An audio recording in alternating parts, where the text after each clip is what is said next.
আসসালামু আলাইকুম। প্রিয় দর্শক, বিএনপির নতুন মন্ত্রিসভা গঠিত হওয়ার পর প্রথম যেই দিন সচিবালয়ে প্রথম যে কার্য দিবস সচিবালয়ে কাজ করতে গিয়েছিলেন বিএনপির মহাসচিব এবং সরকারের এলজিআইডি মন্ত্রী, মানে স্থানীয় সরকার বিষয়ক যে মন্ত্রী মির্জা ফখরুল ইসলাম আলমগীর, তখন তাকে জিজ্ঞাসা করা হয়েছিল, সাংবাদিকরা জানতে চেয়েছিলেন যে আপনারা স্থানীয় সরকার নির্বাচনটা কবে দেবেন। মির্জা ফখরুল ইসলাম আলমগীর বেশ দৃঢ়তার সঙ্গে বলেছিলেন যে খুব দ্রুতই স্থানীয় সরকার নির্বাচন হবে। এখন খুব দ্রুত বলতে কতদিন? ধরে নেওয়া যায় 1 মাস অথবা 2 মাস, এই তো অল্প সময়ের মধ্যেই স্থানীয় সরকার নির্বাচন দেওয়া হবে। মার্চের সেকেন্ড উইকে যদি সংসদ বসে, তার আগেও দেওয়া যেতে পারে, তারপরেও দেওয়া যেতে পারে, যে কোনো সময় দেওয়া যেতে পারে। এটা কিন্তু কঠিন কোনো কাজ নয়। এখন বলে দিলে কালকে থেকে হয়তো নির্বাচনের তফসিল ঘোষণা করে, নির্বাচনের প্রস্তুতি নেবে, নির্বাচন কমিশন তফসিল ঘোষণা করবে, তারপর হয়তো 1.5-2 মাসের একটা প্রক্রিয়া।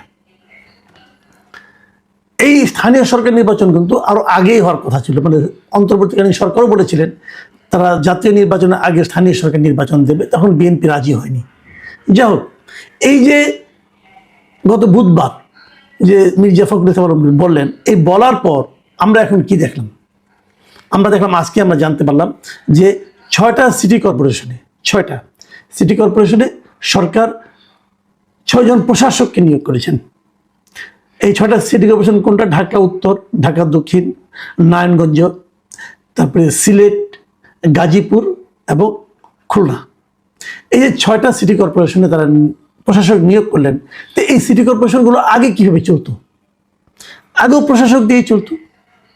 তার পার্থক্যটা হলো এই, আগের প্রশাসকরা প্রায় সবাই, মানে ঢাকা উত্তর ছাড়া আর সবগুলি ক্ষেত্রেই সিটি কর্পোরেশন চলেছে পুরো অন্তর্বর্তীকালীন সরকারের সময়টাতে চলেছে বিভিন্ন রকম সরকারি আমলা দ্বারা।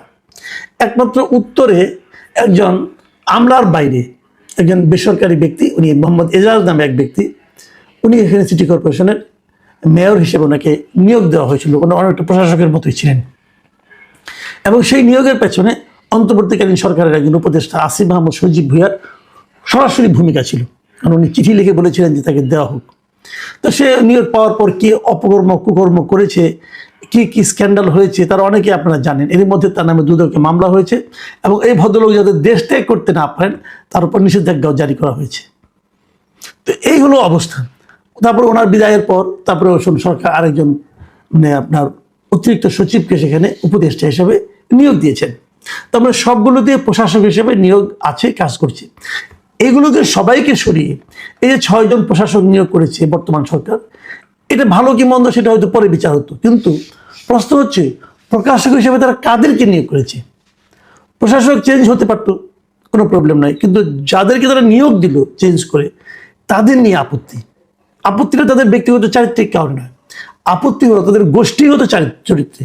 গোষ্ঠীগত মানে বলছি আমি, যে 6 জনকে নিয়োগ দিয়েছে, এই 6 জনকে আপনি একভাবে চিনতে পারবেন। সেটা হলো কি, এরা 6 জনই বিএনপির নেতা, যার যার এলাকায় প্রত্যেকে বিএনপির নেতা এবং এরা কেন্দ্রীয় নেতা, কেউ আঞ্চলিক নেতা, কেউ বিএনপির নমিনেশন পেয়ে নির্বাচনে হেরেছেন, তারপরে তাকে দেওয়া হয়েছে।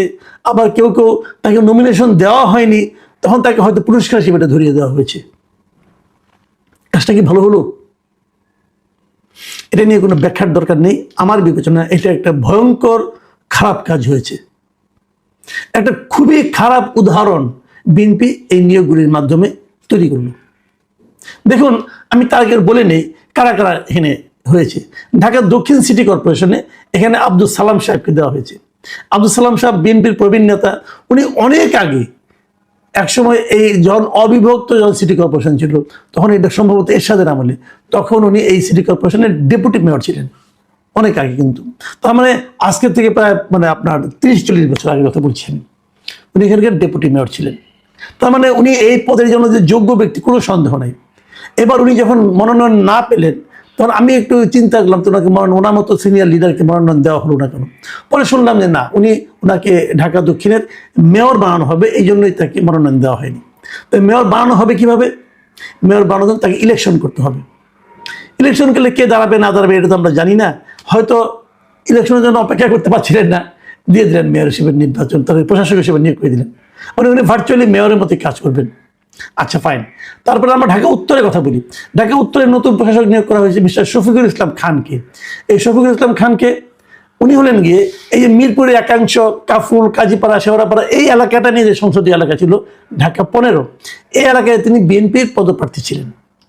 এখানে উনি নির্বাচনে হেরে গেছেন জামায়াতের আমির ডক্টর শফিকুর রহমানের কাছে। সম্ভবত এই পরাজয়ের সান্ত্বনা হিসেবে ওনাকে ঢাকা উত্তরের নতুন প্রশাসক হিসেবে নিয়োগ দেওয়া হয়েছে। এর আগে উনি যুবদলের কেন্দ্রীয় কমিটির সহসভাপতি ছিলেন। তাছাড়া তিনি ঢাকা মহানগর উত্তর যুবদলের সদস্য সচিবও ছিলেন। শফিকুল ইসলাম খান কেমন লোক, কি সমস্যা, সেটা ব্যাপার না। ব্যাপারটা হলো উনি মেয়র কাজের জন্য, মানে মেয়র হিসেবে, প্রশাসক হিসেবে কাজ করার জন্য ওনার কোনো অভিজ্ঞতা নাই, এবং উনি বিএনপির নেতা একজন। আচ্ছা, খুলনা সিটি কর্পোরেশনে সেখানেও দেওয়া হয়েছে একজন হারু পার্টির কাছে, বিএনপির খুব প্রবীণ নেতা, অনেকদিন ধরে বিএনপিকে আগলে রেখেছেন, মিস্টার নজরুল ইসলাম মঞ্জু।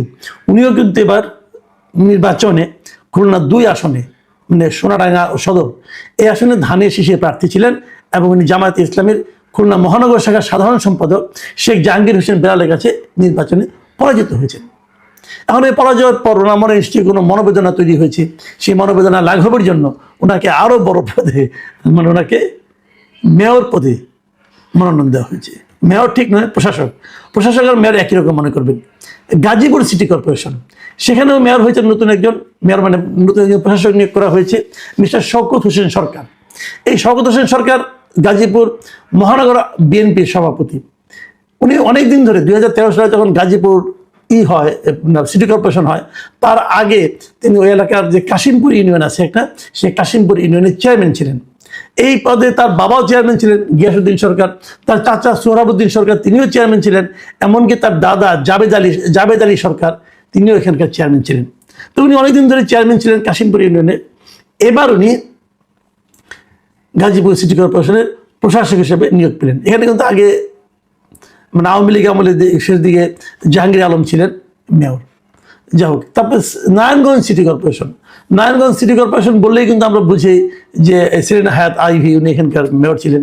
এই সেরেনা হায়াত আইভির কাছে 2016 সালে যে নির্বাচনটা হয়, সেই নির্বাচনে এখানে মেয়র বিএনপির হয়ে প্রার্থী ছিলেন সাখাওয়াত হোসেন খান, এবং তখন তিনি 78,900 ভোটে হেরে গেছিলেন।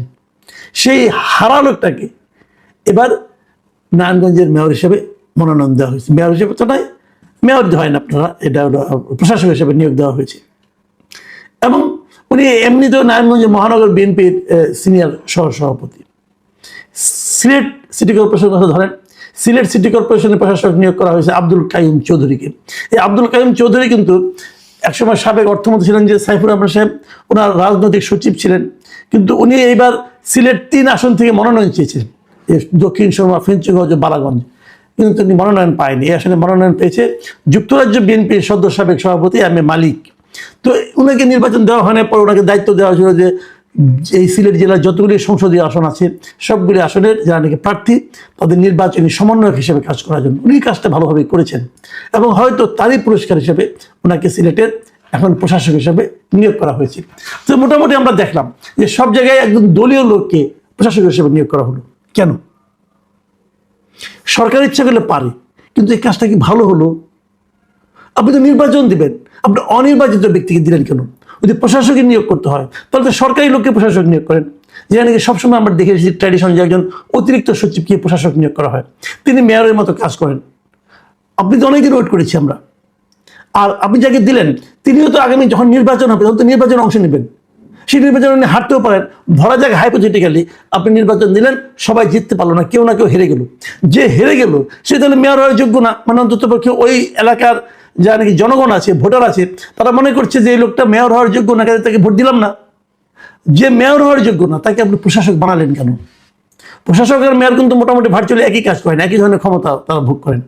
তো যিনি মেয়র হওয়ার যোগ্য নয় বলে জনগণ রায় দিল, তাকে আপনি আগে প্রশাসককে বানালেন কেন? তাকে পুরস্কার দেওয়ার জন্য। এই পুরস্কারটা আপনাকে দিতে পারেন। সিটি কর্পোরেশন তো বিএনপি প্রপার্টি না, এটা মাথায় রাখতে হবে। এই সিটি কর্পোরেশনগুলো কি বিএনপি প্রপার্টি না?